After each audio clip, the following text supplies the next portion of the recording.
माता गंगा की उत्पत्ति कैसे हुई? पौराणिक कथाओं के अनुसार एक बार राजा सगर ने व्यापक यज्ञ किया। उस यज्ञ की सुरक्षा का भार उनके पुत्र अंशुमान ने संभाल रखा था तथा इंद्र ने सगर के यज्ञीय अश्व का अपहरण कर लिया था, जिसके कारण यज्ञ में विघ्न होने की संभावना बन गई। तब अंशुमान ने सगर की 60,000 प्रजा लेकर अश्व को ढूंढना प्रारंभ कर दिया, परंतु पूरे भूमंडल में अश्व कहीं नहीं मिला।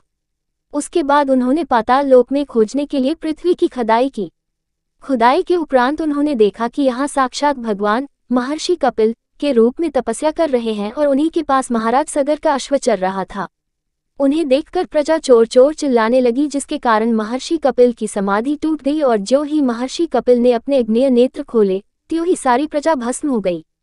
इन मृत लोगों के उद्धार के लिए महाराजा दिलीप के पुत्र भागीरथ ने कठोर तपस्या किया था।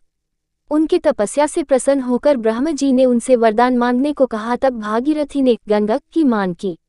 तब ब्रह्मा जी ने कहा, हे राजन, आप पृथ्वी पर गंगा का अवतरण चाहते हैं, परंतु क्या आपने पृथ्वी से पूछा कि वह गंगा का भार एवं वेग को संभाल पाएंगी या नहीं? और मेरा मानना है कि गंगा जी का भार केवल महादेव ही संभाल पाएंगे, इसलिए शिव जी का अनुग्रह प्राप्त कर लिया जाए।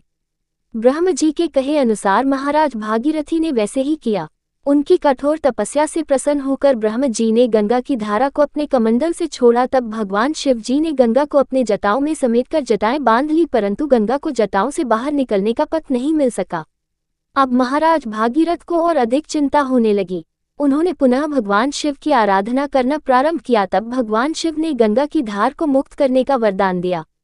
इस प्रकार शिव जी की जटाओं से छूटकर गंगा जी हिमालय की घाटियों में कलकल निनाद करके मैदान की ओर मुड़ी।